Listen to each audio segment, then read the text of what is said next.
Solar solar लावणार आणि सबसिडीही मिळवून देणार। वाल्मिक कराडला खंडणीच्या गुन्ह्यासह संतोष देशमुख हत्या प्रकरणामध्ये तुरुंगामध्ये टाका। हत्या प्रकरणातील आका लवकर आत गेला पाहिजे, आमदार सुरेश धस यांची मागणी। पंकजा किंवा धनंजय मुंडे पालकमंत्री होतील असं वाटत नाही, फडणवीसांनी बीडचं पालकत्व स्वीकारावं, सुरेश धस यांची मागणी। मागील वेळेला पालकमंत्रीपद भाड्याने दिल्याची टीका। धनंजय मुंडे आणि वाल्मिक कराड यांची एकत्र जमीन, अंजली दमाने यांकडून कागदपत्र ट्विट करत गंभीर आरोप। माझ्या वडिलांसोबत झालं तसं आरोपींसोबत व्हावं, आम्हाला न्याय मिळायला हवा, सर्वपक्षीय बैठकीमध्ये संतोष देशमुखांच्या मुलीची मागणी। मंत्री तानाजी सावंतांच्या 2 पुतळ्यांना जीवे मारण्याची धमकी, तुमचाही संतोष देशमुख केला जाईल, पत्रामध्ये उल्लेख। धमकीमागे पवनचक्की माफियांचा हात आहे का, याचा तपास सुरू। बंगल्याच्या वाटपावरून शिवसेनेच्या मंत्र्यांकडून खंत व्यक्त, भाजपच्या मंत्र्यांना चांगले बंगले, मात्र शिवसेनेच्या कॅबिनेट मंत्र्यांना फ्लॅटमध्ये जागा दिल्याचा आरोप।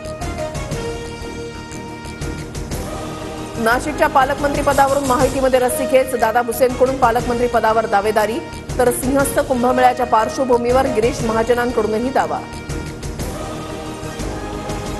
नाराज छगन भुजबळ कुटुंबासह परदेश दौऱ्यावर जाणार, परदेश दौऱ्यावरून आल्यानंतर भुजबळ भूमिका मांडणार।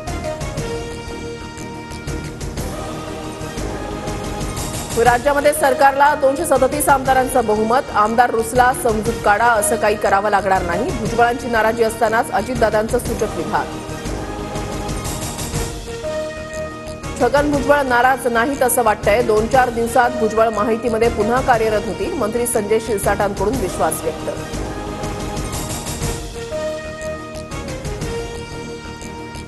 ऐन हिवाळ्यामध्ये राज्यात अवकाळी पावसाची भीती, उत्तर महाराष्ट्रामध्ये गारपीट, तर मध्य महाराष्ट्र, मराठवाडा, विदर्भातील बहुतांश ठिकाणी अवकाळी पावसाची शक्यता।